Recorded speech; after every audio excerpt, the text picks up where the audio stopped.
Yeah. I mean, one other question, where, do you have childcare so that, who's taking care of your daughter? Is your husband Yeah. taking care of your daughter, or who's taking care of your daughter while you're working and in those few weeks while you were with friends, or is she around when you're with friends? How does that work? So yeah, I do have childcare. And she was around, but so the last 2 days, or the day rather, when the attempt happened, she wasn't around. She was at my parents' place. They just wanted to take her to the beach and spend some time with her. And they did invite me. They were like, "Why don't you come with us?" And I was like, "No, no, no, no, no, no, no, no. I just need some alone time." And that was the massive mistake I made. Um, I felt that I needed alone time. I thought I could handle it. Uh, yeah, that was the biggest mistake. I shouldn't have been left alone that day. Yeah, it's just like one mistake after another, just a series of poor choices. And yeah, I mean, poor choices in friends, company, everything, activities. Um, yeah, that is what happened. I think if my daughter would have been around, I wouldn't have taken this step. I know that for a fact. Or if I was with my parents, this definitely wouldn't have happened. But yeah, that one day I was. How are you feeling? Am I allowed to ask? How are you feeling just in talking about it? It's right now. Yeah, I think I spoke about it with my husband just over the weekend. Um, Finally, he was like, "Can we have this conversation about what drove you to this? Is it me? Is it family? Is it what is it?"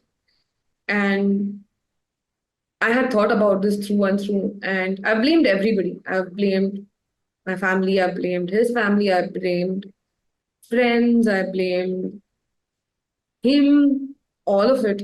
I went the whole 9 yards during therapy, um, only to realize that it was my guilt and just my regret, like a whole lot of regret about poor choices that I've made in life. And this is exactly what I said to him, that that is the day that I realized, or rather, I felt not a realization, but this was just a feeling in me that I'm not good enough. That just was resonating in my head through and through, like that voice just screaming, "You're not good enough." And just a realization that, you know, this world is not a place for me to be in. That, I mean, I've been taken advantage of a lot, just being kind, being nice, or just being a loving person. There's no place for this in this world. So that's how I was feeling that day. That I've done nothing but be kind, be nice, and I've just been hurt in return a lot. So yeah, I lost faith in myself and I lost faith in humanity as a whole.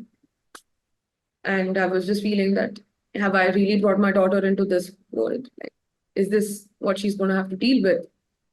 Because in the past, there have been boyfriends, lovers, friends who have just hurt me a lot. And I've never seen any of them take any accountability for their actions and what they did and push me to take accountability. So, yeah, it was just like all of that just coming in one go. And I was like, I cannot live in this world anymore. Because if I have to change my belief system and the core of who I am to fit in, I just can't do this anymore. That's so painful. That's very painful. It is. It really is. It sounds like the way you're talking about it now, you're reflecting on how you were thinking, right? How you were thinking and feeling, which suggests that the story you just told me, right, where you had started out by blaming everyone else and um, being hurt by people who then don't take accountability for the damages they generate or they create. I'm curious if you have a new way you're also looking at it today is there another point of view that you're beginning to nurse? I am a very angry person, and I know there was a lot of hurt and anger in there.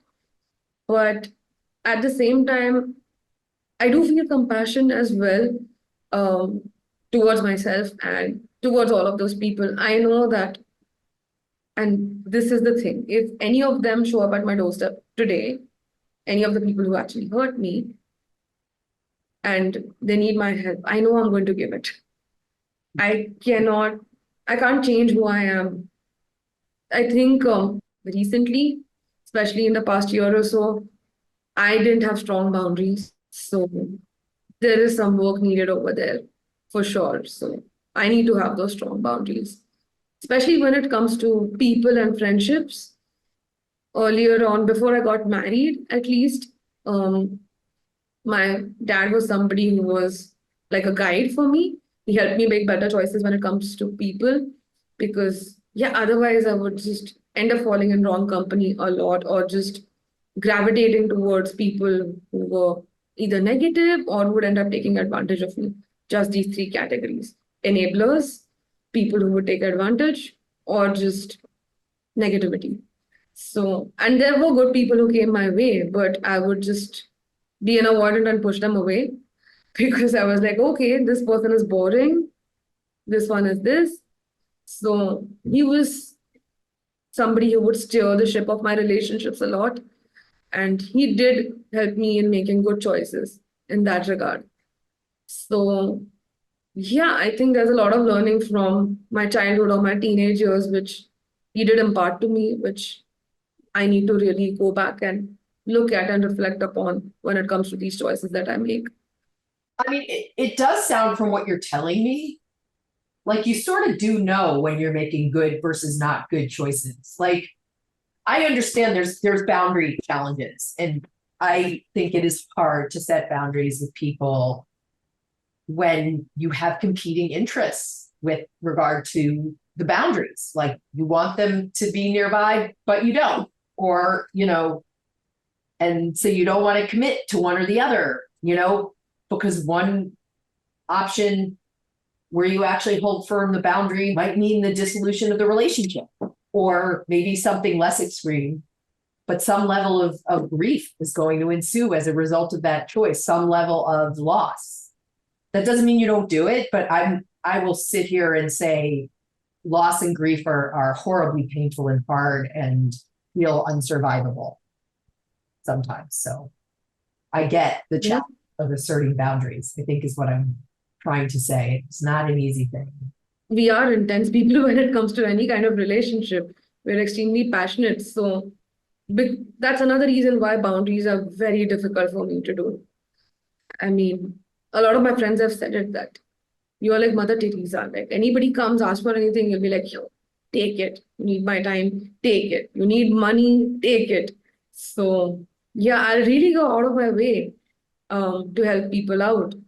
And yeah, my therapist has said it multiple times. Like you need to channelize all of this energy and this capacity for kindness that you have, that you want to do good, you want to do something nice for people.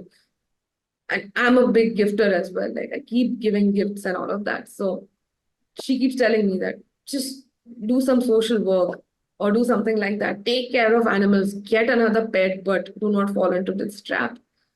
So yeah, I mean, also like leading up to the suicide attempt, it was a year of just like a lot of people taking advantage over a period of time, which really, really messed with me. And I remember that afternoon, I actually went up to a friend and I told him how I'm feeling. I was like, dude, I'm not in a good place. Can I just maybe just sit on your couch, have a cigarette, and just exist over there? And this person who I helped out so much, who said that I was one of his closest friends, was like, I'm sorry, but no, of late you've been too much. And yeah, that was the last straw actually. Because before him, I'd called two, three other people, nobody answered. And yeah, so that was the precursor to the thought of I'm losing faith in humanity. Yeah. I hear you. And especially given that you feel like you're someone who wouldn't say that, like you open your door all too willingly, right? Or you let someone sit on your couch all too willingly.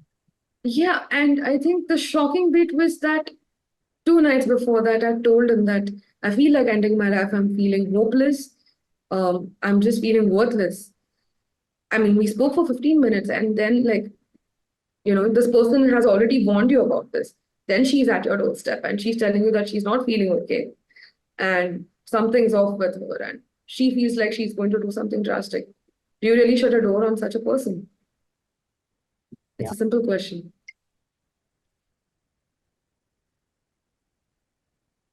And to say that, hey, we are really close, we are great friends, we are a part of each other's inner circle. I mean, to know somebody that well for like over a year and then act like this.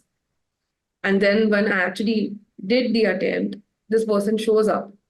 And I was like, why are you even here? Because I am the last person you spoke to before you tried to take your life. And I'm like, wow, so here you are here just to save your ass so that I don't talk about this with anybody. I didn't say this to him, but I was like, is it shame or guilt that is bringing you here? Are you feeling ashamed? Are you feeling guilty? Or are you just trying to save yourself in front of our other friends or in front of the cops? What is it really? What do you think? What did you ever have you arrived like if you were in that person's shoes, what would you do? Just out of curiosity, what would you do? I think I would show up, but not just show up for the sake of it, like as in physically, but I would probably have apologized that I am really sorry for the way I behaved earlier. I wish I would have done differently. This is the bare basic. And what did they do? What did they say to you? Nothing. Just literally nothing. And that hurt more, honestly speaking. Yeah. Besides the, hey, I hope you're feeling fine and you're doing okay. There was literally nothing else. I'm trying to, And yeah, I hear you. yeah, which seemed very tokenistic to me. I'm like, show up. I'm not saying no, but it has to be intentional. It has to be meaningful. I'm curious what your therapist says when you say this. I mean, what's their opinion of your thinking around this? Her message to me has been very clear that I think you need to try to stop thinking about what happened around this attempt and the people, who were associated with it. So that's one thing she's made very clear that I understand it was a very hurtful incident, but it's time you started being a little more mindful in the present and tried focusing on what you have right now, the people who are there around you. Learn what you have to, but that's about it. Her message to me is that it's about time that you let that go and just focus on your daughter and focus on your new job. It's been a clear message to me. When it comes to my friends as well, like my therapist has never met them, but she knows almost every person because I've described a lot about these people. When it comes to this one person, she had warned in plain words to stay away from this person. Yeah. Also because he was an ex of mine and that relationship had not. Left that out. No, keep going. Sorry? I said you left that out. Yeah. And that relationship had ended in a very, not an ugly way, but it was toxic. Okay. So, yeah, that's context, just by the way. Okay. Thank you. And she told me, like, I need you to cut this person out. I need you to cut this person out. I'm giving you a million reasons to cut this person out. And I did not listen to her. So yeah, she was a little upset and she's like, I cannot believe that you ended up doing. She did not say it in this manner, obviously, but there was that look of disbelief on her face, and she was like, I told you so. And similarly, like when it comes to other people as well, there are those glaring red flags, which she points out to me that patterns and you're falling into these traps. And people I get attracted to, and there is a pattern over there, which I've noticed, be it narcissist, be it avoidance. It's just like a magnet. And there I go. There you go. Yeah. There you Yeah. When it comes to this person, like clear red flags, like all the time. That relationship was quite a chapter. So, yeah. I got it. I hear you. Yeah. I think when it comes to that, um, she's absolutely right. Like, I need to forget that and move on now, finally. She's like, I know that you can't forget all of this very easily, but you need to forgive yourself.